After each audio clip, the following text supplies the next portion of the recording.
तो स्वागत है आप लोगों का, वेलकम। तो कैसे हैं आप लोग? आशा करते हैं कि आप लोग अच्छे होंगे एवं अपना पढ़ाई जो है वो कर रहे होंगे। तो हम लोग जो है अभी कौन कौन से सब्जेक्ट हम लोग कवर कर रहे थे? तो हम लोग एक सब्जेक्ट जो कवर कर रहे हैं वो है हमारा हिस्ट्री और एक है हमारा साइंस। कौन कौन है? एक है हमारा हिस्ट्री, एक है साइंस। तो मैंने आप लोगों को जो है हिस्ट्री में मैंने आप लोगों को जो है एंशिएंट हिस्ट्री,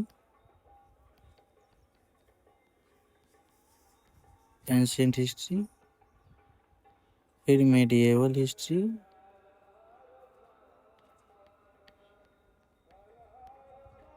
वो कंप्लीट करा दिया। अब हमारा कौन सा हिस्ट्री बच जाता है?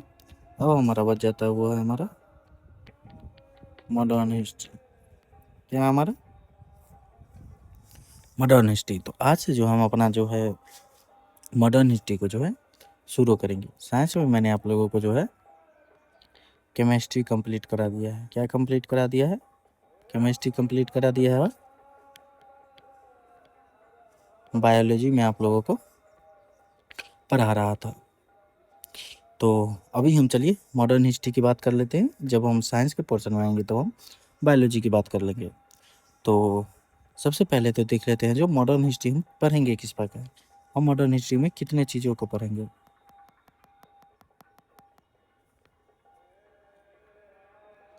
तो हम मॉडर्न हिस्ट्री में कैसे पढ़ेंगे और किस प्रकार पढ़ेंगे?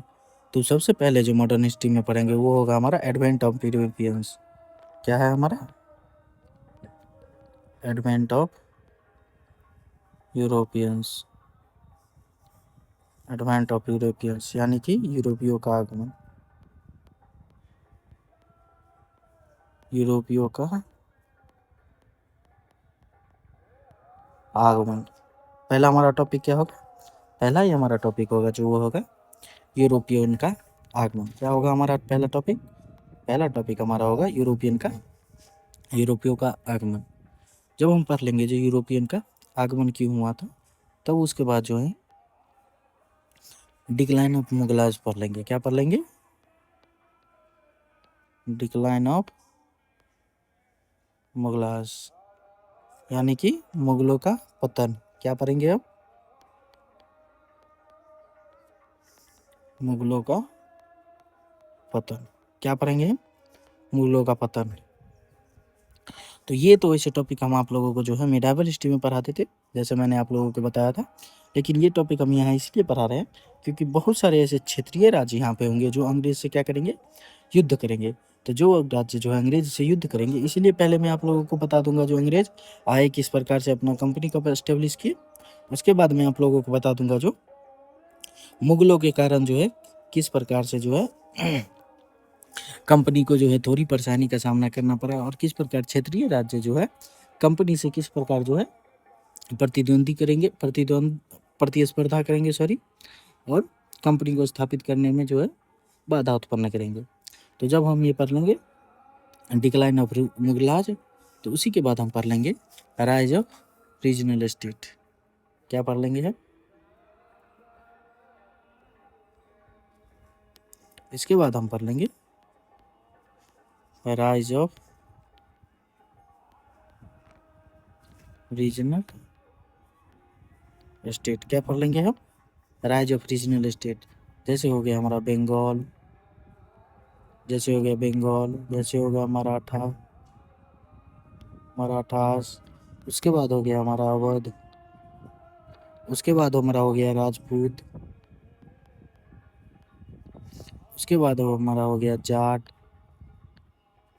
उसके बाद हमारा हो गया मैसूर। उसके बाद हमारा हो गया पंजाब। क्या हो गया हमारा? Punjab. Rise of regional state यानी कि क्षेत्रीय राज्यों का उदय। क्षेत्रीय राज्यों के उदय में सबसे पहले हम बंगाल पढ़ लेंगे। उसके बाद हम मराठा पढ़ लेंगे। मराठा के बाद अवध पढ़ लेंगे। अवध के बाद राजपूत के बाद हम पढ़ेंगे जाट के बाद मैसूर एंड पंजाब। इतने हम रीजनल स्टेट के बारे में पढ़ेंगे, क्योंकि ये सब रीजनल स्टेट जो है हमारे, ये अंग्रेज से क्या करेंगे? अंग्रेज से प्रतिस्पर्धा करेंगे। जैसे आप लोगों को पता है जब बंगाल प्रतिस्पर्धा करेगा तो प्लासी का युद्ध होगा और बक्सर का युद्ध होगा। मराठा करेंगे तो फर्स्ट मराठा युद्ध, सेकंड मराठा युद्ध, थर्ड मराठा युद्ध होगा। अगर अवध करेगा तो अवध क्या करेगा, तो अवध को क्या किया जाएगा, सहायक संधि के द्वारा अवध का विलय कर लिया जाएगा। उसके बाद क्या, राजपूत। राजपूत किस प्रकार से जो है मुगलों को जो है टक्कर देंगे, वो उसके बारे में पढ़ेंगे। फिर जाट के बारे में पढ़ेंगे, जो वो किस प्रकार से टक्कर देंगे। फिर मैसूर के बारे में पढ़ेंगे, जब मैसूर हमारा जो है अंग्रेज ईस्ट इंडिया कंपनी से जो है टकराएगी, तो हमारा 4 आंग्ल मैसूर युद्ध होगा। फर्स्ट आंग्ल मैसूर युद्ध, सेकेंड आंग्ल मैसूर युद्ध, थर्ड आंग्ल मैसूर युद्ध और फोर्थ आंग्ल मैसूर युद्ध। उसी प्रकार जब हमारा पंजाब पढ़ेंगे तो तब हम पढ़ेंगे राजा रणजीत सिंह के बारे में, इसी में पढ़ लेंगे हम। और उसके बाद प्रथम आंग्ल मैसूर, प्रथम आंग्ल सिख युद्ध, सेकेंड आंग्ल सिख युद्ध। इसके बाद जो है, और उसके बाद हमारा क्या हो जाएगा, पंजाब का विलय जो है यूरोपीय कंपनी अपने क्षेत्र में कर लेगी। तो इसके बाद जो है, तो ये हमारा हो जाएगा राज ऑफ रीजनल स्टेट। इसके बारे में तो हम पढ़ेंगे राज ऑफ रीजनल स्टेट के बाद हमारा टॉपिक होगा, रीजनल स्टेट के बाद हमारा टॉपिक क्या होगा, British policies and their expansion in India. क्या होगा, British policies and their expansion and their expansion in India. तो हम पढ़ेंगे ब्रिटिश पॉलिसीज के बारे में, यानी कि ब्रिटिश आर्थिक नीतियों के बारे में पढ़ेंगे। जैसे हमारा हो गया राजस्व का नीति किस प्रकार था, जिसमें हमारा हो जाएगा स्थायी बंदोबस्त, महलवारी बंदोबस्त, रैयत बंदोबस्त, रैयतवारी, महलवारी, स्थायी बंदोबस्त, ये सब के बारे में हम ब्रिटिश पॉलिसी के बारे में पढ़ेंगे। उसके बाद हम पढ़ेंगे देयर एक्सपेंशन इन इंडिया। इसके बाद ऐसा कौन सी गतिविधि थी जिस कारण से जो है कंपनी भारत में जो है एक्सपेंस यानी कि विस्तार कर पाई, तो उसके बारे में हम भी पढ़ेंगे।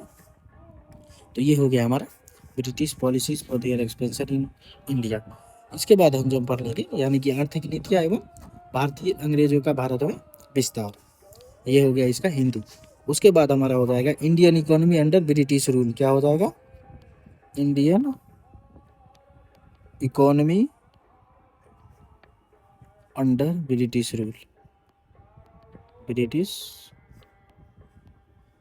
Rule, Indian economy under British rule. Indian economy यानी कि भारतीय अर्थव्यवस्था जो यानी कि कंपनी के, ब्रिटिश कंपनी के जो है अधीन में हमारी भारत की अर्थव्यवस्था किस प्रकार की थी, उसके बारे में हम इस टॉपिक में पढ़ेंगे।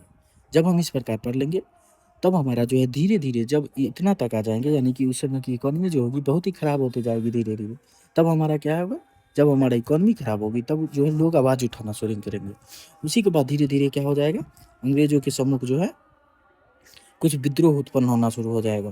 तो उसी को जो है हम इस टॉपिक में पढ़ेंगे, अपराइजिंग अगेंस्ट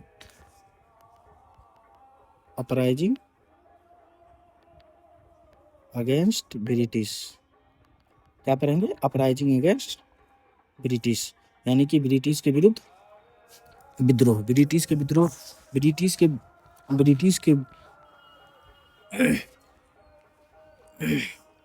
ब्रिटिश के सामने जो होगा अपराइजिंग होगा, यानी कि विद्रोह जो होगा धीरे धीरे शुरू हो जाएगा। और ये जो अपराइजिंग होगा ऐसा वक्त आएगा जो धीरे धीरे ये एक विकराल रूप ले लेगा।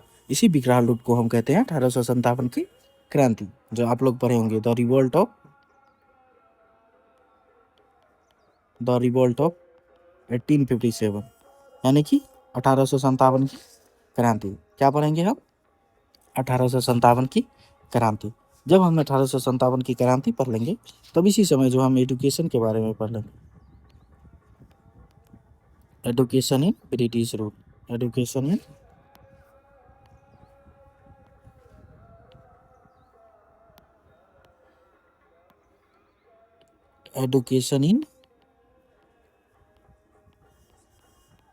British rule. क्या पढ़ेंगे, एजुकेशन इन ब्रिटिश रूल, यानी कि ब्रिटिश साम्राज्य के अंदर शिक्षा की व्यवस्था किस प्रकार था, शिक्षा किस प्रकार की थी, इसके बारे में पढ़ेंगे। उसी के बाद हम पढ़ लेंगे social religious movement, social religious movement, यानी कि सामाजिक धार्मिक आंदोलन। क्या होगा ये? सामाजिक धार्मिक आंदोलन। उस समय की जो थी समाज, उस समय के धर्म को लेके जो है बहुत सारे विद्वान, बहुत सारे लेखक, बहुत सारे कवि जो क्या करेंगे, उनके विरुद्ध जो है अपना आवाज मुखर करेंगे। उसी को हम क्या बोलेंगे? Social religious movement. आवाज क्यों मुखर करेंगे धर्म के विरुद्ध? क्योंकि धर्म में बहुत सारे ऐसे कर्मकांड होने लगेंगे जो कि उचित नहीं था उसी को, और समाज में भी ऐसी बहुत सारी कुरीतियाँ विद्यमान हो जाएगी जो उस समय की समाज के लिए अच्छा नहीं थी, या आज के समाज के लिए भी अच्छा नहीं है। तो इस प्रकार से जो है सोशल रिलीजियस मूवमेंट के बारे में पढ़ेंगे। इसके बाद हम पढ़ने के बाद जो है हमारा एक ब्रॉड टॉपिक, और हमारा लास्ट जो टॉपिक होगा वो होगा हमारा नेशनल मूवमेंट। नेशनल मूवमेंट क्या पढ़ेंगे? नेशनल मूवमेंट, यानी कि 1885 जब से कांग्रेस की स्थापना होगी तब से लेके जब तक हमारा भारत आज़ाद नहीं हो जाता तब तक, यानी कि हमारा क्या हो गया? नेशनल मूवमेंट यानी कि राष्ट्रीय आंदोलन। ये जो हमारा ये बहुत ही ब्रॉड टॉपिक होगा। क्या होगा? ब्रॉड टॉपिक है, बहुत ही बड़ा टॉपिक है ये हमारा। तो इसको जो है जब हम पढ़ाएंगे तब हम आपको जब हम नेशनल मूवमेंट में आएंगे तब हम बताएंगे तो इसको किस प्रकार से जो हम तोड़ तोड़ के बताएंगे। पहले हम पढ़ेंगे नरम दल, फिर पढ़ेंगे गरम दल, फिर पढ़ेंगे गांधीवादी आंदोलन। इसी के बाद हम धीरे धीरे क्या करेंगे? आगे बढ़ते जाएंगे। तो नेशनल मूवमेंट के जो तोड़ के पढ़ेंगे, एक ही पढ़ेंगे तो आप लोगों को समझ में नहीं आएगा। इसलिए नेशनल मूवमेंट को तोड़ तोड़ के जो हम पढ़ेंगे, बहुत सारा हिस्सा बना करके इसको पढ़ेंगे। तो ये हो गया हमारा मॉडर्न हिस्ट्री का सिलेबस। क्या हो गया हमारा? मॉडर्न हिस्ट्री का सिलेबस। सबसे पहले हमारा क्या है? सबसे पहला है हमारा एडवेंट ऑफ यूरोपियंस, यानी कि यूरोपियों का आगमन। उसके बाद हमारा टॉपिक है डिक्लाइन ऑफ मुगलाज, यानी कि मुगलों का पतन क्यों हुआ। अब उत्तरवर्ती मुगल के बारे में पढ़ लेंगे, यानी कि मैंने आप लोगों को जो है मिडावल हिस्ट्री में औरंगजेब तक पढ़ाया था। तो औरंगजेब के बाद जितने शासक आएंगे उसके बारे में हम थोड़ा थोड़ा पढ़ लेंगे। तो वो हो गया हमारा मुगलों का पतन। उसके बाद हमारा हो गया राइज ऑफ रीजनल स्टेट, यानी कि क्षेत्रीय राज्यों का उदय। क्षेत्रीय राज्य में हम प्रमुख पढ़ेंगे, वो होगा बंगाल। उसके बाद होगा हमारा मराठा, फिर होगा अवध, वो होगा राजपूत, जाट, मैसूर और पंजाब। इसके बारे में हम रीजनल स्टेट में, इन सब रीजनल स्टेट के बारे में पढ़ेंगे। उसके बाद हमारा टॉपिक क्या है? उसके बाद हमारा टॉपिक है ब्रिटिश पॉलिसीज। क्या है? British policies and their expansion in India, यानी कि ब्रिटिश की आर्थिक नीति, ब्रिटिश की नीतियाँ एवं भारत में साम्राज्य विस्तार किस प्रकार से करेगी उसके बारे में हम पढ़ेंगे। उसके बाद हम पढ़ेंगे Indian economy under British rule, यानी कि भारतीय अर्थव्यवस्था जो है ब्रिटिश शासन के अंतर्गत कैसी थी, किस प्रकार की थी, क्या वो सफल थी, या धीरे धीरे वो हमारा अर्थव्यवस्था जो है बहुत ही निम्न स्तर पे आ गई थी, या उसमें जो है अपराइजिंग था, यानी कि उसमें जो है हमारी अर्थव्यवस्था बढ़ रही थी, घट रही थी। उसके बारे में हम Indian economy under British rule, यानी कि भारतीय अर्थव्यवस्था ब्रिटिश शासन के अंतर्गत कैसी थी, इसके बारे में हम पढ़ेंगे। उसी के बाद जो है हम पढ़ेंगे अपराइजिंग अगेंस्ट ब्रिटिश। क्या पढ़ेंगे? ब्रिटिश के विरुद्ध क्या होगा? विद्रोह। इसके बारे में पढ़ेंगे। जब हमारा विद्रोह जो होगा धीरे धीरे बहुत बड़ा रूप ले लेगा तो उसी को हम क्या बोलते हैं? द रिवोल्ट ऑफ 1857, यानी कि 1857 की क्रांति। यहीं से जो होगा हमारा क्या होगा? एक जो है बहुत बड़ा चेंज आएगा, जिसमें क्या होगा? कंपनी का शासन 1857 की क्रांति से समाप्त हो जाएगा। उसके बाद भारत में सीधा शासन किसका होगा? तो 1857 के बाद भारत पर सीधा शासन होगा, वो होगा ब्रिटिश क्राउन का, यानी कि महारानी का शासन सीधा 1857 से होगा। लेकिन इससे पहले कौन था? 1857 से पहले कंपनी शासन कर रही थी। इसी के बाद हम पढ़ेंगे एजुकेशन इन ब्रिटिश रूल, यानी कि शिक्षा जो है ब्रिटिश रूल में किस प्रकार थी, इसके बारे में पढ़ेंगे। उसके बाद हम पढ़ेंगे सोशल रिलीजियस मूवमेंट के बारे में। क्या पढ़ेंगे? सोशल रिलीजियस मूवमेंट के बारे में, यानी कि सामाजिक धार्मिक आंदोलन के बारे में पढ़ेंगे। उसके बाद हम पढ़ेंगे हमारा लास्ट टॉपिक नेशनल मूवमेंट, यानी कि राष्ट्रीय आंदोलन। राष्ट्रीय आंदोलन कब से शुरू होता? 1885, 1885, यानी कि जब से नेशनल कांग्रेस बना, यानी कि जब से हमारा कांग्रेस बना तब से लेके जब तक हमारा देश जो है आज़ाद नहीं हो जाता तब तक हम उसको राष्ट्रीय आंदोलन के टॉपिक में पढ़ेंगे। तो ये हो गया हमारा मॉडर्न हिस्ट्री। क्या हो गया? ये हमारा हो गया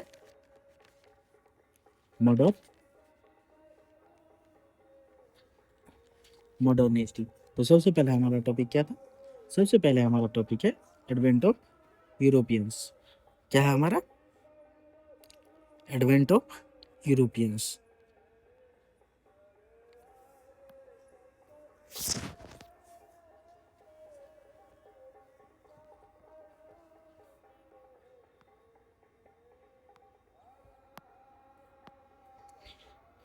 पहला टॉपिक हमारा क्या था? पहला टॉपिक था हमारा यूरोपियों का आगमन, यूरोपियनों का आगमन। क्या है हमारा? यूरोपियन का आगमन, यानी कि advent of Europeans, advent of Europeans. अगर बात किया जाए जो यूरोपियन आए क्यों थे, तो सबसे पहले तो यही बात बनता है जो आखिर क्या कारण था। कोई तो कारण होगा जिस कारण से जो यूरोपीय जो है भारत में आने के लिए बेताब थे। तो क्यों यूरोपियन भारत में क्यों आए, तो यही हमारा बनता है।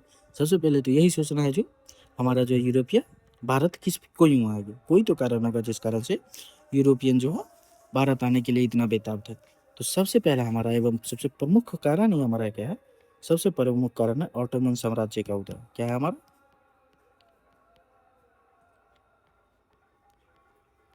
ऑटोमन साम्राज्य का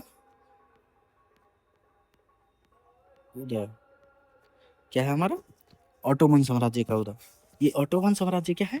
तो ऑटोमन साम्राज्य जो है हमारा अभी वर्तमान का मिडिल ईस्ट, यानी कि जैसे हो गया हमारा अभी इराक, ईरान, सीरिया, ये सब क्षेत्र में जो है हमारा ऑटोमन साम्राज्य का उदय हुआ। और ऑटोमन साम्राज्य जो था, ये हमारा ऑटोमन साम्राज्य जो है, ऑटोमन साम्राज्य से जो है यूरोपियों का जो है व्यवहार अच्छा नहीं था, यानी कि यूरोपियों का संबंध ऑटोमन साम्राज्य से अच्छा नहीं था। जिस कारण से क्या हुआ, पहले जो है हमारा व्यापार जो होता था वो स्थल मार्ग से ही ज़्यादातर होता था। तो हमारा भारत से व्यापार करने के लिए जो है इराक, ईरान वाले रास्ते से जो है यूरोपियन आते थे, यहाँ से व्यापार करते थे और वापस चले जाते थे। जब इराक, ईरान वाले कुस्तुनतुनिया उसको पहले बोला जाता, उस क्षेत्र पर जो है हमारा ऑटोमन साम्राज्य जब आया, तो उन्होंने क्या किया, उन्होंने उस मार्ग को जो है अवरुद्ध कर दिया, यानी कि जो है अब यूरोपियन स्थल से व्यापार नहीं कर सकते। क्यों? क्योंकि बीच रास्ते में ही जो ऑटोमन साम्राज्य का उदय हो गया। यानी कि भारत आने के लिए आपको जो है इराक, ईरान और अफगानिस्तान से जो है आना ही पड़ेगा। और इस क्षेत्र में जो है हमारा ऑटोमन साम्राज्य बन गया था। और ऑटोमन साम्राज्य क्या करेगा? ऑटोमन साम्राज्य जो है यूरोपियन के लिए व्यापार क्या करेंगे, वो अबाध्य कर देंगे, यानी कि उसको बाध्य कर देंगे, उसको जाना नहीं देंगे। तब धीरे धीरे यूरोपियन क्या करेंगे, धीरे धीरे यूरोपियन समुद्री मार्ग से जो है रास्ता खोजने लगेंगे। क्या करने लगेंगे? समुद्री मार्ग से जो है रास्ता खोजने लगेंगे। और इसी क्रम में जो है धीरे धीरे करके क्या करेंगे, सभी कंपनी भारत की ओर आएगी। तो ये हो गया हमारा पहला ऑटोमन साम्राज्य का उदय। दूसरा हमारा हो गया ये भारत का व्यापार हमारा क्या था, भारत का व्यापार समृद्ध था। क्या था हमारा? भारत का व्यापार समृद्ध था। भारत का व्यापार हमारा क्या था? भारत का व्यापार हमारा बहुत ही समृद्ध था, जिस कारण से जो यूरोपियन भी भारत से व्यापार करना चाहते थे। और भारत के जो है मसाला एवं सूती वस्त्र, भारत के जो मसाला था, भारत का जो सूती वस्त्र था, इसका मांग जो है यूरोप में बहुत ही ज़्यादा होता था, जिस कारण से जो है यूरोपियन जो है भारत आने के लिए बेताब थे। और ये किस प्रकार होगा, ये जब हम आप लोगों को पुर्तगाली के बारे में बताएंगे, तब एक हमारा पहले ही आएगा, वो होगा हमारा वास्को डी गामा। जब वो भारत आया था तब क्या हुआ था, जब वो भारत आया था, जब वो यहाँ से भारत से जो सामान ले गया, वो यूरोप जाके उसने क्या किया, उसने 60 गुना ज़्यादा प्रॉफिट कमाया। यानी कि अगर वो 1 रुपया में खरीद के ले गया तो वो उसको 60 रुपया में बेचा। तो सोच लीजिए कितना ज़्यादा प्रॉफिट मार्जिन होगा। इसलिए जो यूरोपीय भारत से व्यापार करना चाहते थे। और प्रमुख और एक और कारण था जो भारत में प्रतिस्पर्धा नहीं थी। और भारत में ऐसी कोई बड़ी कंपनी नहीं थी जो यूरोपियन को प्रतिस्पर्धा दे जाए। यानी कि भारत में जो है भारत में जो है छोटी छोटी कंपनियां क्या कर रही थी, आंतरिक व्यापार कर रही थी। और कोई कंपनी बहुत छोटी छोटी कंपनी थी जो भारत व्यापार कर रही थी। लेकिन जब हमारा यूरोपियन कंपनी जो है धीरे धीरे करके जो है भारत में आएगी, धीरे धीरे करके भारत में आएगी, तब उनका जो है किसी से प्रतिस्पर्धा रहेगा। जब वो विस्तार धीरे धीरे करने लगेगी, जब वो विस्तार करेगी, तब क्या होगा, धीरे धीरे उनका धीरे धीरे हमारे उस समय के जो मुगल होंगे उनसे थोड़ा प्रतिस्पर्धा होगी, उसके बाद भी वो अपना जो है फैक्ट्री स्थापित कर लेंगे। तो ये हो गया हमारा पहला जो यूरोपीय भारत आए क्यों। तो दूसरा हमारा बात होता है जो भारत तो ये आए इस कारण से भारत आए, लेकिन आने का क्रम क्या था, यानी कि भारत कौन सी कंपनी कब भारत आई, तो उसके बारे में भी आपसे एग्जाम में बहुत सारे एग्जाम क्वेश्चन पूछ लेता है। तो देख लीजिए कंपनी के आगमन का क्रम, कंपनी के आगमन का क्रम। सबसे पहले किस कंपनी, कौन सी कंपनी जो है भारत आई थी। हम अभी स्थापना के बारे में बात नहीं कर रहे हैं, हम क्या कर रहे हैं जो कंपनी भारत कब आई थी उसके बारे में बात कर रहे हैं। तो सबसे पहली कंपनी जो हमारी भारत आई वो थी हमारी पुर्तगाली। कौन थी हमारी पुर्तगाली कंपनी जो है भारत आई। वो कब आई, वो 1498 में भारत आई। दूसरी हमारी है वो हमारा डच। कौन है हमारा डच। और डच हमारा कब भारत आया, तो डच जो है हमारा 1602 में भारत आया। कब आया 1602 में भारत आया। और तीसरे हमारा कौन सी तीसरी हमारी है वो है ब्रिटिश। कौन है हमारी ब्रिटिश। और ब्रिटिश भारत कब आया, तो ब्रिटिश भारत जो है वो 1608 में आया। कब आया 1608 में। चौथी हमारी कंपनी है वो है डेनिश। कौन है हमारा डेनिश। और डेनिश जो है वो कब से है, डेनिश जो हमारा 1616 में भारत आया। और उसके बाद आखिरी कंपनी हमारी है वो है फ्रांस। फ्रांसीसी कंपनी जो है भारत जो है वो 1664 में आई। कब आई 1664 में आई। तो ये हो गया हमारा कंपनी के आगमन का क्रम। ये कंपनी जो है कब भारत आई, तो कंपनी के आगमन के क्रम में पहला हमारा कौन सा है, पहले हमारा है पुर्तगाली, दूसरा हमारा है डच, तीसरा है ब्रिटिश, उसके बाद है डेनिश, उसके बाद है हमारा फ्रांस। तो आपके एग्जाम में जो ये पूछ लेगा जो उसको कालानुक्रम में सजाइए, यानी कि आने के क्रम में सजाइए। तो कौन सी कंपनी कब भारत आई तो इसको आप याद रखिए। सबसे पहले भारत आई वो है हमारी पुर्तगाली, उसके बाद जो आई वो है डच, उसके बाद जो हमारा ब्रिटिश, उसके बाद डेनिश, डेनिश के बाद फ्रांस। ये सब क्या हुई, ये धीरे धीरे भारत की ओर अग्रसर हुई। तो ये हो गया हमारा कंपनी के आने का क्रम। और आपके एग्जाम यानी कि एसएससी रेलवे इसमें जो है कभी कभी आपसे पूछ लेता है जो कंपनी स्थापना का क्रम क्या था, यानी कि कंपनी के बनने का क्रम क्या था, कंपनी किस वर्ष बनी, उससे भी आपसे क्वेश्चन पूछ लेता है। इसके बाद हमारा कौन सा टॉपिक है, उसके बाद है जो हमारा वो है स्थापना का क्रम। क्या है हमारा, हमारा जो है वो है स्थापना का क्रम।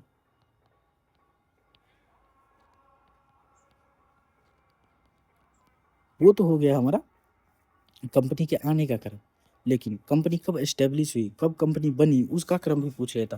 तो सबसे पहले कौन सी कंपनी बनी थी, तो सबसे पहले कंपनी भी हमारी वो कौन सी बनी, तो सबसे पहले कंपनी हमारी पुर्तगाली बनी। कौन सी बनी, पुर्तगाली बनी। दूसरी हमारी कंपनी जो बनी वो हमारा है ब्रिटिश कंपनी, ब्रिटिश बनी। तीसरी हमारी कंपनी जो है वो है हमारा डच। चौथी हमारी कंपनी जो है वो है हमारा डेनिश। और उसके बाद पांचवी हमारी कंपनी जो वो है फ्रांस।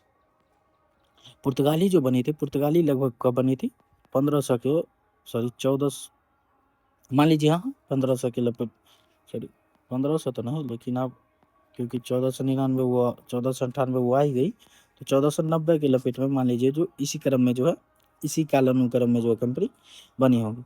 ब्रिटिश कब बनी थी, ब्रिटिश कंपनी जो हमारा 1600 में बनी थी। कब बनी थी 1600 में। और डच कंपनी जो है 1602 में बनी थी। डेनिश कब बनी थी, डेनिश कंपनी जो हमारा 1616 में बनी। उसके बाद पुर्तगाल फ्रेंच कंपनी जो है 1664 में बनी। तो आप लोग एक बात ध्यान दीजिए, जो वहाँ आने का क्रम में भी 3 कंपनी का क्रम सेम ही है। सबसे पहले पुर्तगाली, चौथे स्थान पे डेनिश और 5वें स्थान पे फ्रांस। ये 3 कंपनी का जो है क्रम या आपके स्थापना के क्रम में पूछे या आने के क्रम में पूछे, ये तीनों कंपनी का क्रम सेम ही रहेगा, यानी कि 1 4 5।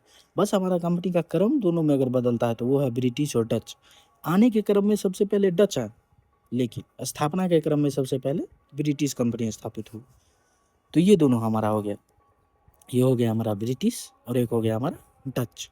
तो ये हो गया हमारा कंपनी के स्थापना का क्रम।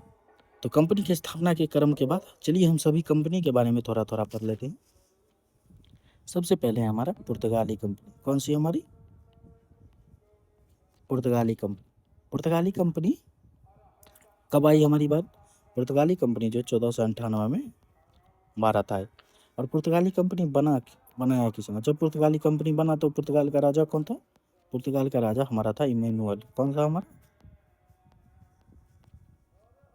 इमैनुअल। और वहीं के एक प्रिंस थे, उनका नाम क्या था? क्या था हमारा? प्रिंस थे वहीं के, जिनका नाम था हेनरी द नेविगेटर। क्या नाम था? Henry the navigator. इन्होंने क्या किया? इन्होंने जो है दिशा सूचक यंत्र की खोज की। किसके यंत्र की? दिशा सूचक यंत्र खोजा। किसने खोजा? हेनरी द नेविगेटर ने क्या किया? दिशा सूचक यंत्र खोजा। दिशा सूचक यंत्र क्या होता है? जहां आपको पता न चले जो है कौन सी दिशा कहाँ है, तो आप अगर उस दिशा सूचक में जो एक कंपास होता है, अगर आप उसको सीधा रखिएगा तब आप वो बता देगा जो आप किस दिशा में अभी जा रहे हैं। तो दिशा बताने वाला यंत्र हमारा कौन होता है? दिशा सूचक यंत्र होता है। उसका वो हमारे प्रमुख समुद्र यात्री जो है उसको रखते हैं, क्योंकि समुद्र में क्योंकि लंबे लंबे दूरी तक जो आपको कुछ भी दिखाई नहीं देगा, जिस कारण से जो आपको दिशा मालूम करने में थोड़ी परेशानी होती है। इसलिए जो है समुद्र यात्री जो क्या करते हैं? दिशा सूचक यंत्र रखते हैं।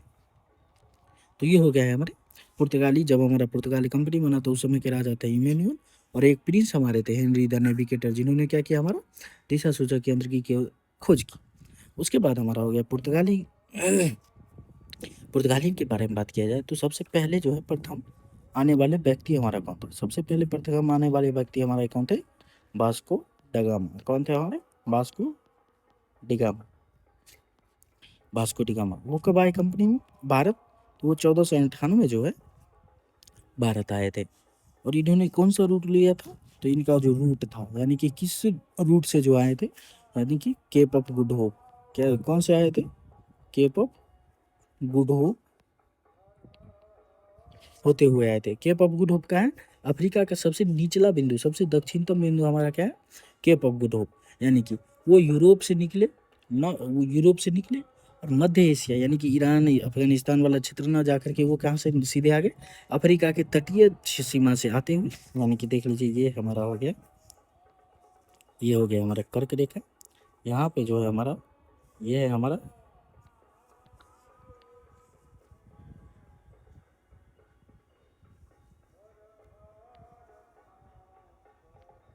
ये है हमारा अफ्रीका।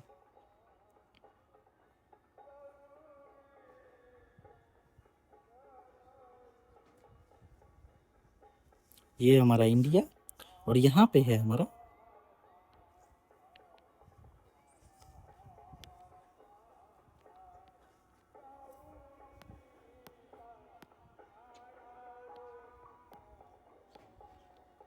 यहाँ पे हमारा क्या है? यहाँ पे ये है हमारा यूरोप, सॉरी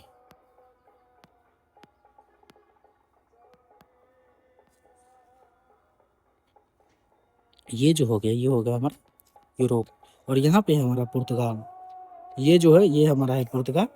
और ये जो है यहाँ पे जो है हमारा जो है इस वाले क्षेत्र पे, इस वाले क्षेत्र पे जो हमारा ऑटोमन साम्राज्य आ गया था। तो क्या हो गया था? हमारा यूरोप का जो व्यापार होता था इस मार्ग से व्यापार क्या होगा? इस मार्ग से व्यापार बाधित होगी। तब वो वास्को डी गामा क्या किए? तो वास्को डी गामा यहाँ से निकले। यहाँ से निकलते हुए इन्होंने इसके कोस्टल रीजन यानी कि अफ्रीका के जो है पश्चिमी तट से जो है पार करते हुए ये हो गया हमारा केप ऑफ गुड होप। ये क्या है हमारा? ये हमारा केप ऑफ गुड होप। यहाँ से जो है यहाँ पर आए। और यहाँ पर ही उनका जो है एक गुजरात के नाविक थे जिनका नाम था अब्दुल माने के। क्या नाम था हमारा? गुजरात के यहाँ पे आपके यहाँ पे जो है पुर्तगाली से जो है यानी कि वास्को डी गामा से जो है गुजरात के एक नाविक मिलते हैं जिनका नाम है अब्दुल माने। व्यापारी थे। उनको जो है पुर्तगालियों का सहायता करके और वो उनको भारत लेके आते हैं। कहाँ लेके आते हैं? भारत के कोच्चिन तट पे लेके आते हैं, यानी कि केरल के तट पे लेके आते हैं। तो इस प्रकार से ये हमारा जो है ये ही रूट हमारा क्या कहलाता है? ये जो वर्तमान रूट है हमारा, ये जो रूट है हमारा ये रूट हमारा क्या कहलाता है? ये रूट हमारा है Cape of Good Hope route. क्या है हमारा? Cape of Good Hope route. क्या है हमारा? Cape of Good Hope route. तो इससे होके क्या करेंगे, वास्को डी गामा जो है भारत आएंगे। तो इसकी वास्को डी गामा का जो है सहायता कौन करेंगे? अगर बात किया जाए वास्को डी गामा का सहायता कौन किए, भारत आने में जो है सहायता कौन किए, तो वो है हमारे अब्दुल, कौन है? अब्दुल मानिक। कौन है हमारे? अब्दुल मानिक। और अब्दुल मानिक कहाँ के थे? अब्दुल मानिक जो है गुजरात के एक व्यापारी थे। कौन थे? गुजरात के व्यापारी थे। और उसी के बाद जो है जब हमारे आए तो यहाँ से जब वो लेके गए तो उसके बाद जो है 1500 में फिर से कौन आएगा? 1500 में फिर से हमारा कैंपराल आएगा। क्या? कैंपराल नामक पुर्तगाली यात्री आएंगे। कैंपराल कौन है? जिन्होंने ब्राजील की खोज की थी। कौन थे हमारे? जिन्होंने ब्राजील की खोज की थी। ब्राजील खोजा। कैंपराल ने क्या किया था? ब्राजील खोजा था। और कैंपराल क्या करेंगे? कैंपराल 1502 में भारत से व्यापार की अनुमति लेंगे। क्या करेंगे? व्यापार की अनुमति लेंगे। क्या करेंगे? व्यापार की अनुमति लेंगे। और प्रथम फैक्ट्री जो है हमारा पुर्तगालियों का जो है प्रथम फैक्ट्री हमारा जो स्थापित हुआ, वो हो गया कोचीन में। कब हो गया? कोचीन, यानी कि वर्तमान की केरल में, जहां वो पहुंचे। उन्होंने कब स्थापित किया? तो 1503 में उन्होंने क्या किया? कोचीन में अपना प्रथम फैक्ट्री स्थापित किया। तो ये हो गया मेरे पुर्तगाली जो प्रथम भारत आए वो कौन है हमारे? Vasco D gamma. दूसरे कौन थे? कैंपराल आए। कैंपराल ने क्या किया था? 1500 में वो भारत आए। और कैंपराल ने ही क्या किया? ब्राजील को खोजा था। उसी के बाद जो है ये तो हो गया हमारे व्यापारिक कंपनी। जब हमारे जो है वास्को डी गामा जो हो गए वो हो गए खोजकर्ता, जो भारत से जो है जुड़ने का समुद्री मार्ग खोजे। और उसी प्रकार जब हमारा पुर्तगाली कंपनी जो है बना तो उन्होंने क्या किया? पुर्तगाली कंपनी जो एक एक करके जो है वायसराय भारत में भेजने लगे। तो सबसे पहला वायसराय हमारा कौन था? जो पुर्तगाली वायसराय जो भारत आया था, तो प्रथम वायसराय हमारा कौन था?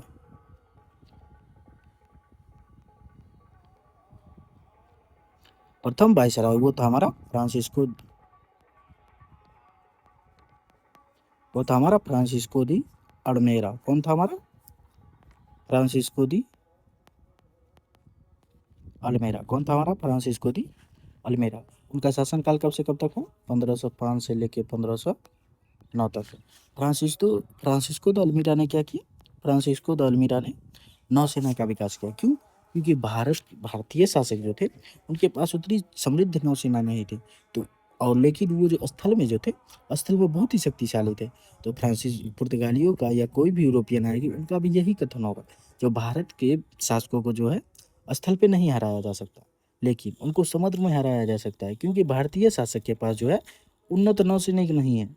नौसेना नहीं होने के कारण जो है वो समुद्र में हमारे साथ युद्ध नहीं कर सकते। तो फ्रांसिस्को दी अल्मेरा भी उसी नीति को पालन करेंगे और सबसे पहले क्या करेंगे? नौसेना का विकास करेंगे। तो ये क्या किया इन्होंने नौसेना का विकास किया। इन्होंने क्या किया? नौसेना का विकास किया। और उसके बाद जो है इन्होंने व्यापार को समृद्ध बनाने के लिए जो एक पॉलिसी लाए। व्यापार समृद्ध बनाने के लिए इन्होंने क्या लाया? ब्लू वाटर पॉलिसी लाया। क्या लाया उन्होंने? ब्लू वाटर पॉलिसी लाया। इन्होंने क्या किया? ब्लू वाटर पॉलिसी लाया। तो इसके बारे में हम अल्मीरा के बारे में आप यही दो चीज़ याद रखिए, जो उन्होंने नौसेना का विकास किया और ब्लू वाटर पॉलिसी लाया। और उनके काल में 1509 में एक युद्ध हुआ था। इनके काल में 1509 में एक चौल का युद्ध हुआ था। क्या हुआ था? चौल का युद्ध हुआ था। इसमें क्या हुआ था? इसमें हिंद महासागर में जो युद्ध हुआ था उसमें जो है ये अल्मेरा क्या हुआ था? जीत गया था। इसमें क्या हुआ था? अल्मेरा जीता था। तो इससे मतलब नहीं, बस आप इतना याद रखिए, जो 1509 में जो है अल्मेरा का युद्ध हुआ था। क्या हुआ था? चौल का युद्ध हुआ था। तो फ्रांसिस्को दी अल्मेरा के बारे में बस इतना ही चीज़ याद रखिए, जो वो नौसेना का विकास किया उन्होंने। उसके बाद जो उन्होंने ब्लू वाटर पॉलिसी लाया। फिर 1509 में उन्होंने चौल का युद्ध लड़ा। और उसके बाद जो हमारे इसके बाद शासक है उसका नाम है अल्बुकर्क। क्या नाम है? अल्बुकर्क। पूरा नाम है अल्फांसो द अल्बुकर्क, लेकिन आप अल्बुकर्क याद रखिए। और अल्बुकर्क का शासनकाल कब से कब तक है? 1509 से लेके 1515 तक। अल्बुकर्क का शासनकाल 1509 से लेके 1515 तक। और सबसे शक्तिशाली जो है, शक्तिशाली वायसराय था। ये क्या था? शक्तिशाली वायसराय था। इसको जो है वास्तविक संस्थापक भी बोला जाता है। क्या बोला जाता है इसको? वास्तविक। पुर्तगालियों का जो है भारत में वास्तविक संस्थापक कौन है? हमारा अल्बुकर्क। इन्होंने जो है, इनका जो है विजयनगर से अच्छा संबंध था। किन से अच्छा संबंध था? विजयनगर से अच्छा संबंध था। कैसा संबंध था? विजयनगर से अच्छा संबंध था। और विजयनगर के शासक से ही जो है उन्होंने भटकल में जो कारखाने लगाने की अनुमति भी मांग ली थी। और इन्होंने 1510 में जो है गोवा जीता। क्या किया? 1510 में गोवा जीता। क्या किया? गोवा जीता। और गोवा तो जीता, लेकिन किससे जीता? तो बीजापुर शासक से जो है, इसने जो है बीजापुर शासक से जो है 1510 में क्या किया? गोवा जीता। और अल्बुकर्क ने एक प्रमुख जो है काम किया, वो किया सती प्रथा का अंत। सती प्रथा का अंत क्या किया? सती प्रथा का अंत किया। और उन्होंने ब्लू वाटर पॉलिसी जो लाया थे, कौन लाया था ब्लू वाटर पॉलिसी? अल्मेरा जो ब्लू वाटर पॉलिसी लाया था, ब्लू वाटर पॉलिसी लाया था, उसको क्या किया? ब्लू वाटर पॉलिसी को समाप्त कर दिया। और अल्बुकर्क जो है, अल्बुकर्क ये कृष्णदेव के जो है, कृष्णदेव राय के समकालीन है। कृष्णदेव राय के समकालीन है। तो ये हो गया अल्बुकर्क के बारे में। सबसे प्रमुख चीज अल्बुकर्क के बारे में क्या है? अल्बुकर्क के बारे में सब चीज याद रखिए। जो 1510 में गोवा जीता, किससे? बीजापुर शासक था। और उसके बाद जो है कृष्णदेव राय का समकालीन था, और सती प्रथा का अंत किया, और ब्लू वाटर पॉलिसी समाप्त किया। तो इसके इतना बस अल्बुकर्क के बारे में आप याद रखिएगा। उसके बाद जो होगा, उसके बाद हमारा एक और वायसराय आएगा, जिसका नाम होगा, क्या नाम होगा? इसके बाद जो हमारा वायसराय आएगा, उसका नाम है हमारा, उसका नाम है नूना दो कुन्हा। क्या है? नूना द कुन्हा। क्या नाम है? नूना द कुन्हा। और नूना द कुन्हा का शासनकाल कब से कब तक है? 1529 से लेकर 1538 तक। कब से कब तक है? 1529 से लेकर 1538 तक। और इसने क्या किया? तो हमारा जो है अल्बुकर्क ने क्या किया था? अल्बुकर्क ने गोवा जीता, और इसने गोवा को क्या किया? गोवा को राजधानी बनाया। गोवा को राजधानी बना लिया। क्या किया इन्होंने? गोवा को राजधानी बना लिया। और उसके बाद पूर्वी तट पर व्यापार क्या किया? पूर्वी तट पर व्यापार बढ़ाया। क्या किया? व्यापार बढ़ाया। पूर्वी तट पर व्यापार क्यों बढ़ाया? क्योंकि ये जब पुर्तगाली आए थे, तो ये सब कहाँ आए थे? ये सब पश्चिमी तट पे आए थे। कौन से तट पर आए थे? पश्चिमी तट पर। तो नानू द कुन्हा ने क्या किया? पश्चिमी तट को छोड़ के, पश्चिमी तट पर तो उनका व्यापार था ही समृद्ध, उन्होंने फिर क्या किया? पूर्वी तट पर भी व्यापार शुरू किया। देख लीजिए, ये हमारा भारत का जो है दक्षिण का एरिया। तो ये जो है यहाँ पे हमारा केरल है। केरल में यहीं पे जो है, यहीं पे जो हमारा पुर्तगाली आया। क्या हुआ? पुर्तगाली आया। ये हो गया हमारा पश्चिमी तट। कौन सा तट हो गया ये हमारा? ये हो गया हमारा पश्चिमी तट। पश्चिमी तट। और ये हमारा तट जो हो जाता है, ये है हमारा पूर्वी तट। तो इन्होंने क्या किया? इन्होंने जो है पूर्वी तट से जो है व्यापार को क्या किया? बढ़ाया। व्यापार को क्या किया? बढ़ाया। और पुर्तगाली ने एक और चीज लागू किया था, जिसको बोला जाता है कार्टेज सिस्टम। क्या बोला जाता है? कार्टेज सिस्टम। और ये इंग्लिश हिंदी दोनों में कार्टेज सिस्टम ही बोला जाता है। ये आप बोल सकते हैं कार्टेज पद्धति। कार्टेज पद्धति क्या होता है? कार्टेज पद्धति होता है परमिट लेना। क्या लेना? परमिट लेना। परमिट लेना मतलब क्या? जो पुर्तगाली बोलते थे, जो अगर आपको हिंद महासागर में व्यापार करना है, अगर आपको हिंद महासागर में व्यापार करना है, तो आप हमसे परमिट लेकर ही व्यापार कर सकते हैं। इसी को क्या बोला जाता है? कार्टेज पद्धति। क्या बोला जाता है? कार्टेज पद्धति। और इसी के क्रम में जो सबसे अगर, और धीरे धीरे जो क्या हुआ कि इसी,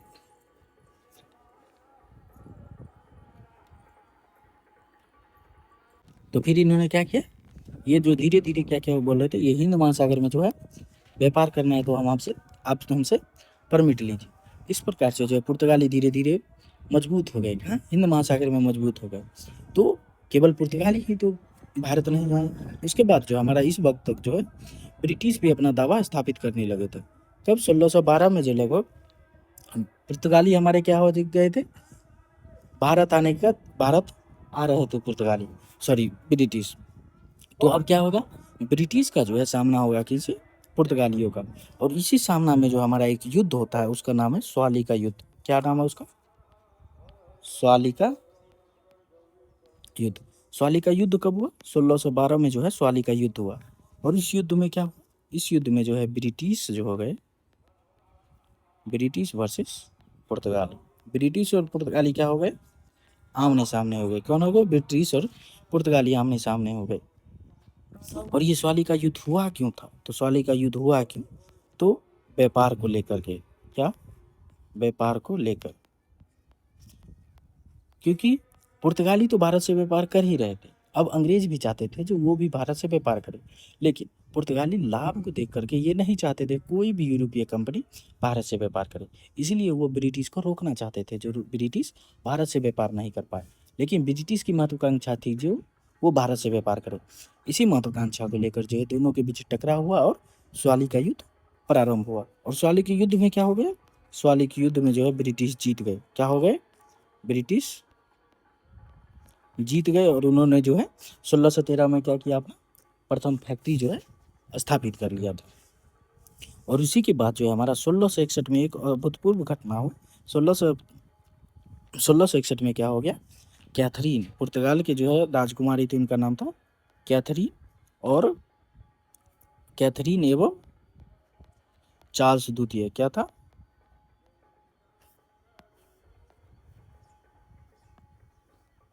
कैथरीन एवं चार्ल्स सेकेंड, ये दोनों का क्या हो गया? ये दोनों का जो है विवाह हो गया। दोनों का क्या हो गया? विवाह हो गया।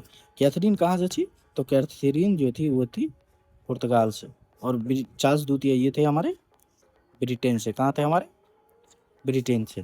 तो इन दोनों का क्या हो गया? विवाह हो गया। और विवाह के में जो है दहेज दिया गया। और दहेज के रूप में जो है उनको, दहेज के रूप में बॉम्बे दिया गया।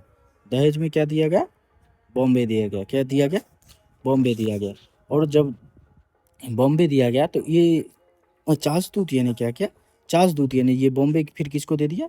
इस बॉम्बे को जो है इन्होंने ईस्ट इंडिया कंपनी को दे दिया, यानी कि ब्रिटिश ईस्ट इंडिया कंपनी को बॉम्बे जो है प्रशासन के रूप में दे दिया। तो ये हो गया हमारे पुर्तगाली के बारे में।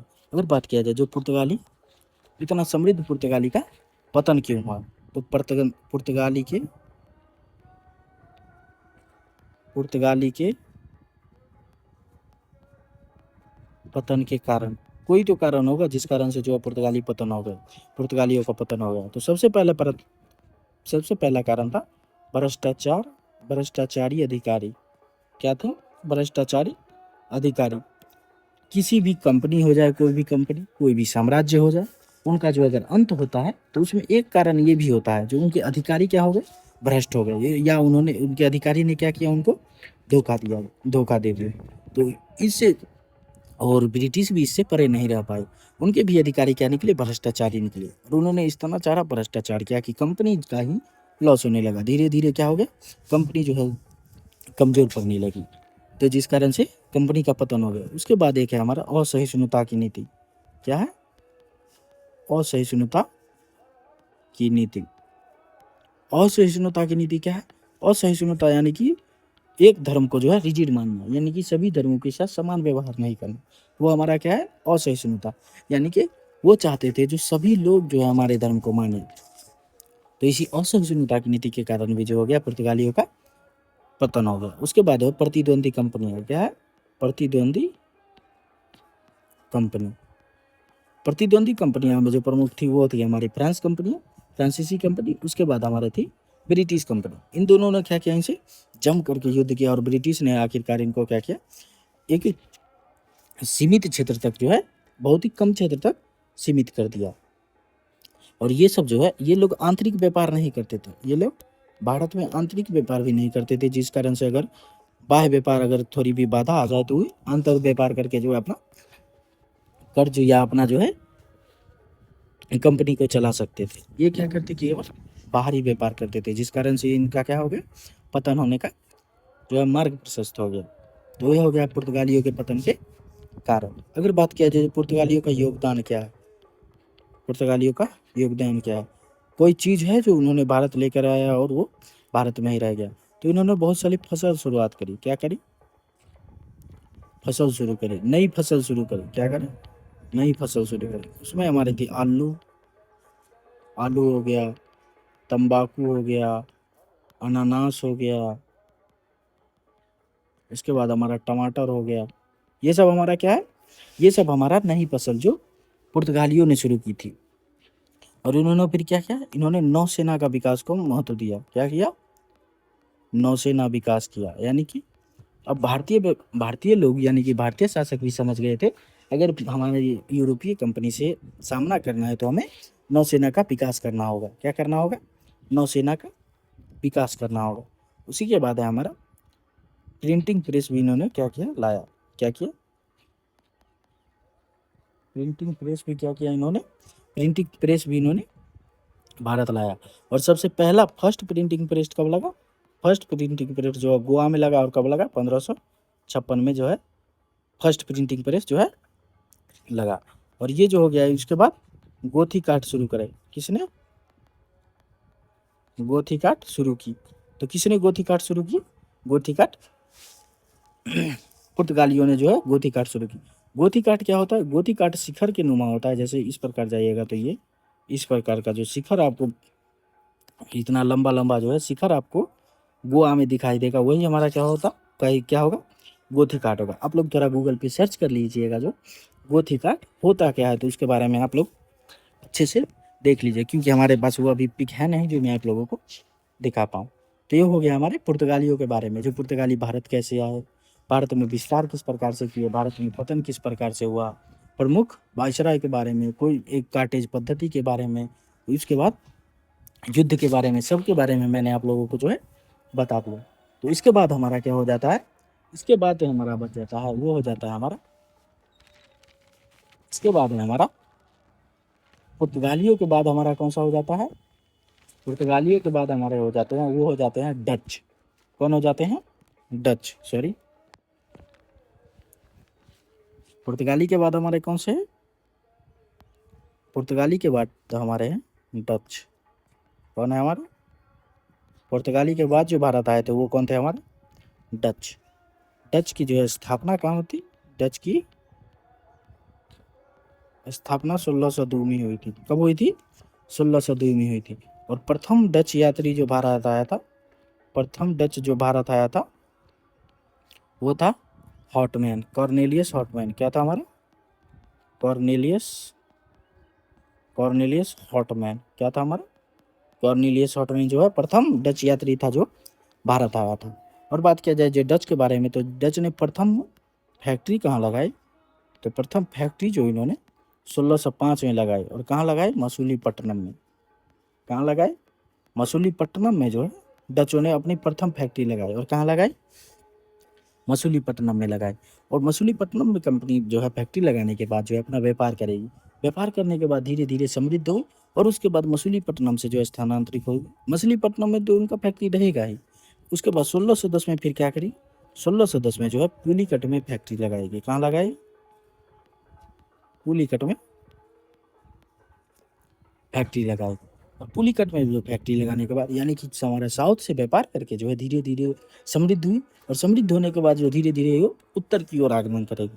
और उसी क्रम में जो है हमारा उत्तर के क्रम में जो है बंगाल में जो है वो बंगाल में केंद्र बनाएगी। और बंगाल में किसको केंद्र बनाएगी, बंगाल में केंद्र बनाएगी चिंसुरा को। किसको केंद्र बनाएगी, चिंसुरा को जो है बंगाल में केंद्र बनाएगी। और इसी तरह जो है पटना से भी उन्होंने क्या किया, 1632 में जो है उन्होंने पटना में भी जो है 1632 में जो है पटना में जो है व्यापारिक केंद्र खोला। उसके बाद जो है डच संसद ने जो इनको 11 वर्षों का परमिट दिया था। क्या दिया था, 11 वर्ष का परमिट दिया था। और इस परमिट में जो था, इस परमिट में जो था जो कंपनी युद्ध भी कर सकती है, कंपनी युद्ध कर सकती है, संधि कर सकती है, और उसके बाद क्या है, युद्ध कर सकती है, संधि कर सकती है और दुर्गीकरण कर सकती है। तो डच संसद ने क्या किया, डच संसद ने इनको 11 साल का परमिट दिया, जो आप जाइए भारत से व्यापार कीजिए और आप व्यापार को डच के अनुकूल रखिए, यानी कि डच के हित में व्यापार को रखिए। और व्यापार करने के क्रम में उनको जो परमिट दिया गया, उस परमिट में डच संसद ने ये भी कहा, जो आप युद्ध भी कर सकते हैं भारत में ज़रूरत पड़े तो, ज़रूरत पड़ने पे आप वहाँ संधि भी कर सकते हैं, संधि करके जो है वो आप दुर्गीकरण भी वहाँ कर सकते हैं। तो ये प्रमुख जो हो गया, ये हो गया हमारा डच संसद का, डच संसद के द्वारा दिया हुआ 11 साल का परमिट। और उसके बाद जो है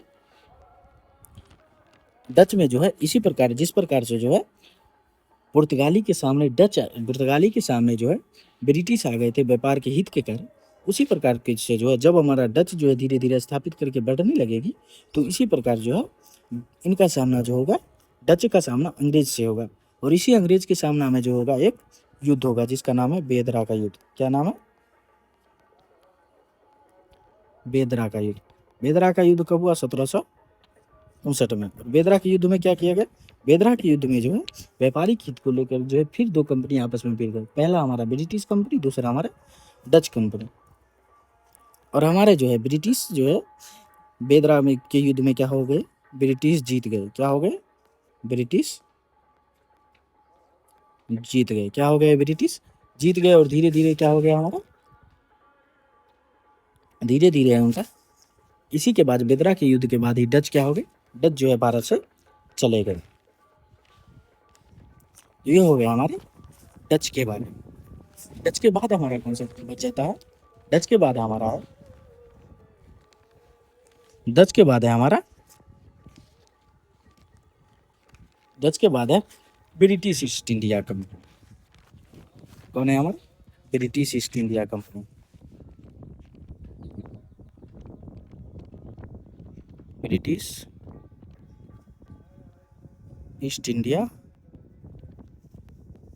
कंपनी। कौन है हमारे? British east India company. ये जो होगी सबसे पावरफुल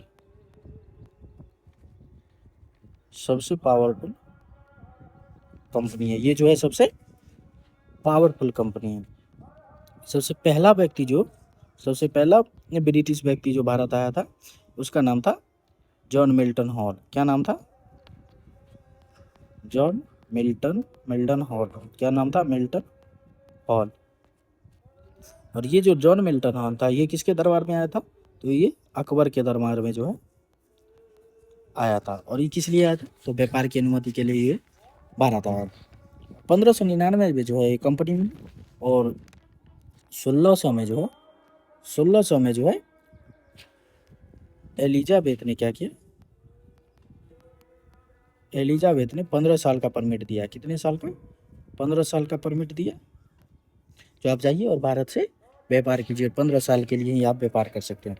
लेकिन जेम्स प्रथम जो राजा हुए, उन्होंने क्या किया? इसको अनलिमिटेड कर दिया, अनिश्चित काल, अनलिमिटेड ईयर के लिए इसको क्या किया? अनलिमिटेड साल के लिए जो इसको परमिट दे दिया। जो कोई अब कोई भी जो है जो वर्ष निर्धारित नहीं है, जो आप इतने साल तक जो है वहाँ व्यापार करें। सबसे पहले जो इनका व्यापार जो है, सबसे पहले 1601 में जो ये व्यापार करने के लिए कहाँ गए? सबसे पहले ये इंडोनेशिया गए। कहाँ गए? इंडोनेशिया गए। लेकिन वहाँ उतना लाभ नहीं मिल पाने के कारण वो क्या हो गए? 1604 में वहाँ से वापस आए गए। 1604 में वापस आए। कहाँ वापस आए? भारत में वापस आए। और इसी के बाद जो है जेम्स प्रथम, कौन? जेम्स प्रथम, जिन्होंने जो अनलिमिटेड साल के लिए जो है कंपनी को जो परमिट दिया था, उनके ही एक राजदूत थे। उनके क्या हो गए? उनके एक राजदूत जो है हॉकिंस, होंगे, जो 1608 में जो होगा, वो 1608 में जहांगीर से मिलेंगे। किससे मिलेंगे? जहांगीर से मिलेंगे। और व्यापार के लिए क्या करेंगे? अनुमति मांगेंगे। क्या करेंगे? व्यापार के लिए अनुमति मांगेंगे। और जहांगीर ने इनको जो है खान की उपाधि दी थी। जहांगीर ने क्या, जहांगीर ने हॉकिंस को क्या दिया? हॉकिंस को खान की उपाधि दी। हॉकिंस को क्या किसकी उपाधि दी? खान की उपाधि दी और व्यापार की अनुमति भी दे दी। क्या की? व्यापार की अनुमति भी दे दीजिए, जाइए आप भारत में व्यापार कर सकते हैं। तो जेम्स प्रथम का एक राजदूत हॉकिंस आया कब? 1608 में। और किसके शासनकाल में आया? किसके दरबार में गया? तो जहांगीर के दरबार में गया। और उसने क्या किया? जहांगीर ने जो हॉकिंस को खान की उपाधि दी और व्यापार करने की भी अनुमति दे दी। तो इसके बाद अगर बात किया जाए तो ये हो गया हमारे ब्रिटिश ईस्ट इंडिया कंपनी के प्रमुख आने का। ब्रिटिश ईस्ट इंडिया कंपनी के जो है प्रथम व्यक्ति कौन थे? किसने जो है व्यापार करने की अनुमति कब दी? कितने वर्षों के लिए दी? इस सब के बारे में हम लोग पढ़ चुके हैं। इसके बाद हमारा क्या बच जाता है? इसके बाद हमारा बच जाता है कंपनी का कारखाना। जो उनका कारखाना कहाँ कहाँ स्थापित हो गया।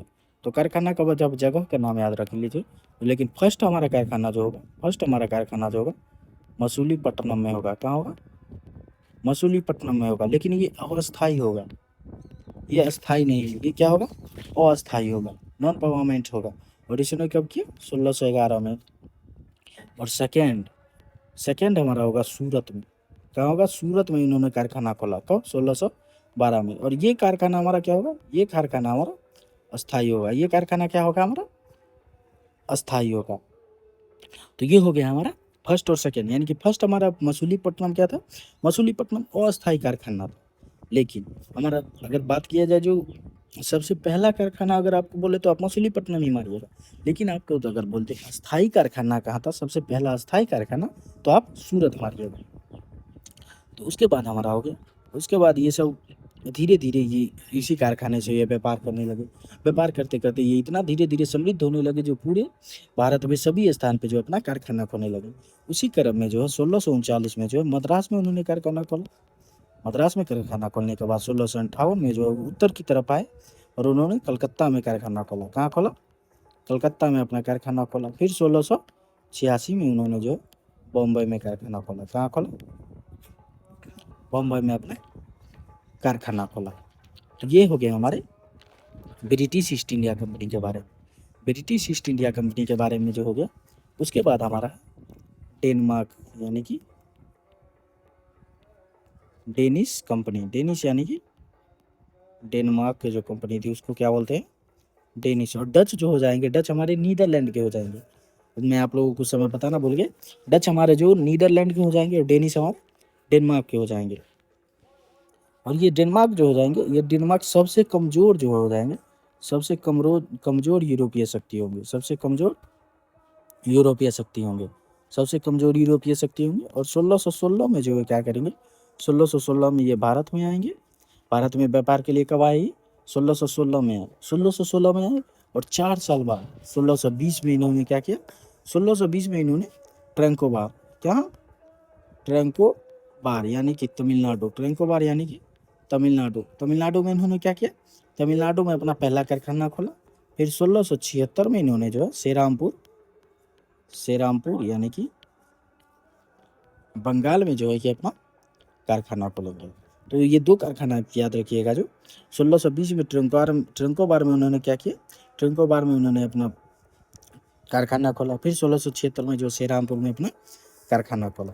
अब 1845 और 53 के बीच में ये क्या करेंगे? 1845 और 53 के बीच में ये व्यापार को जो है, भारतीय व्यापार को ब्रिटिश को बेच देंगे। क्या करेंगे? ब्रिटिश को व्यापार बेचेंगे। क्या करेंगे? ब्रिटिश को व्यापार बेचेंगे। ब्रिटिश को क्या करेंगे? ब्रिटिश को भारत में उनका जितना भी व्यापार था, जैसे हो गया उनका ट्रंकोबार फैक्ट्री हो गया, सेरामपुर फैक्ट्री हो गया, और बहुत सारा व्यापार जो वो करते थे, वो सब क्या करेंगे?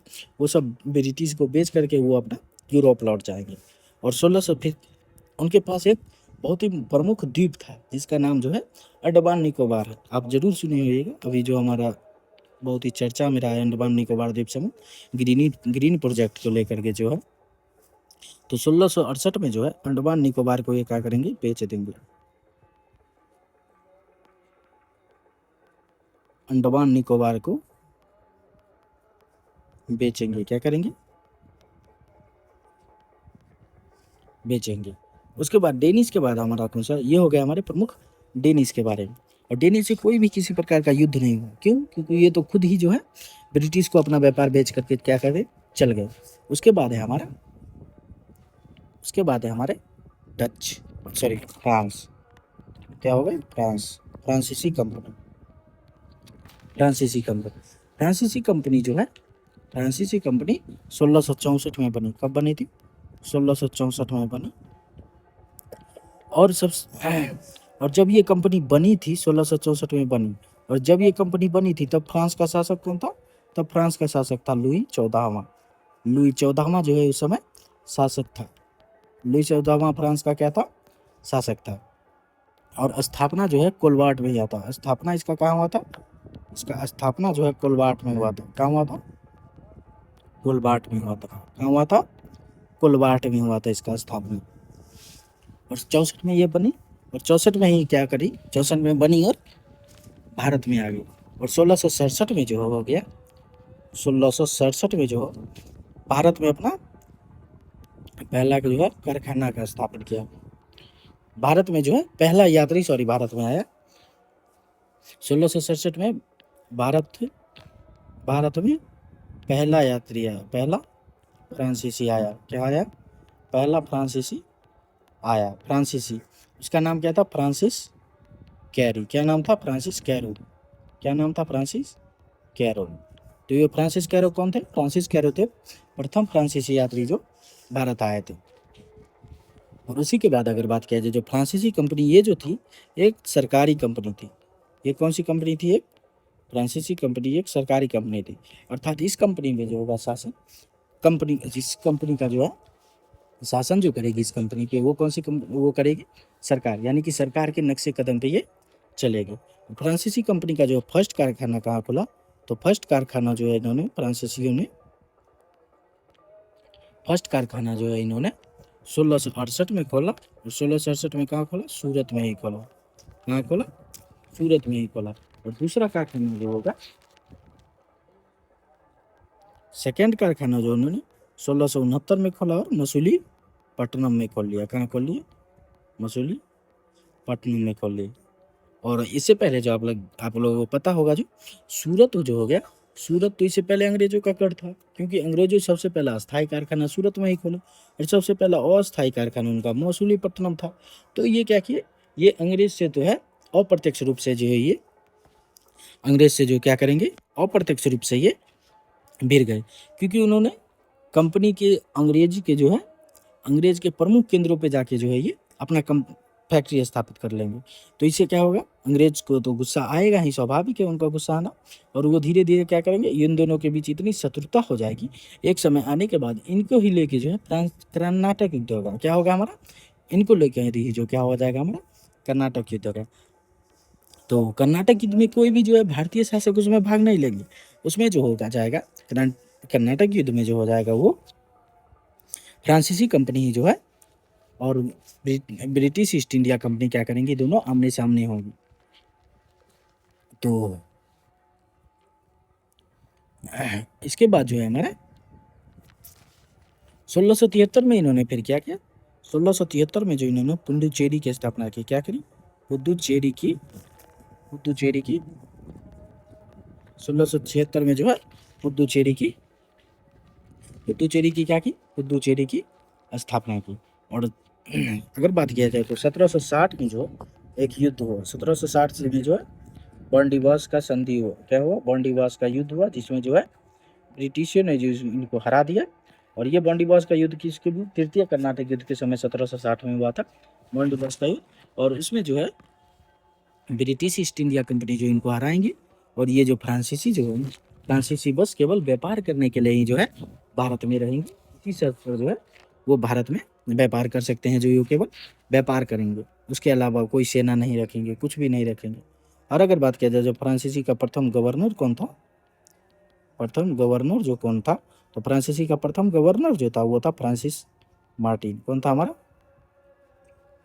फ्रांसिस मार्टिन जो था, फ्रांसिस मार्टिन हमारा प्रथम गवर्नर था। उसके बाद अगर शक्तिशाली गवर्नर के बारे में बात किया जाए, शक्तिशाली गवर्नर के बारे में बात किया जाए तो शक्तिशाली गवर्नर में हमारा था डुप्ले। कौन था हमारा? डुप्ले। तो ये हो गया हमारा पूरा कंप्लीट टॉपिक। कौन सा topic? Advent of Europeans. Advent of Europeans, ये क्या हो गया? ये हमारा कंप्लीट हो गया। क्या हो गया हमारा? ये हमारा कंप्लीट हो गया, एडवेंट ऑफ यूरोपियंस। तो ये जो हो गया यानी कि एडवेंट ऑफ यूरोपियंस क्या हो गया? खत्म हो गया। इस डुप्ले के बारे में मैं आप लोगों को जो है कर्नाटक युद्ध में बताऊंगा डुप्ले के बारे में, तो अभी आप लोग टेंशन मत लीजिएगा। तो एडवेंट ऑफ यूरोपियंस यानी कि यूरोपियन का जो है आगमन, ये हमारा टॉपिक क्या हो गया? ये हमारा टॉपिक कंप्लीट हो गया। तो आशा करते हैं कि आप लोग को जो है ये वीडियो अच्छा लगा होगा। और आज का जो है हम अपना लेक्चर यहीं पे ही एंड करते हैं। और एंड करने से पहले आप लोग जो है वीडियो को लाइक कर दीजिएगा, चैनल को जो है सब्सक्राइब भी कर दीजिएगा और अपने दोस्तों में जो इसको शेयर भी कर लीजिएगा, क्योंकि आप लोग अगर लगातार इस चैनल से अगर बने रहिएगा तो आप लोगों को जो है जीके जीएस से संबंधित कोई भी समस्या नहीं होगी। तो थैंक यू, मिलते हैं हम आपसे नेक्स्ट लेक्चर में। तब तक के लिए अपना ध्यान रखिए, पढ़ते रहिए। जय हिंद, जय भारत।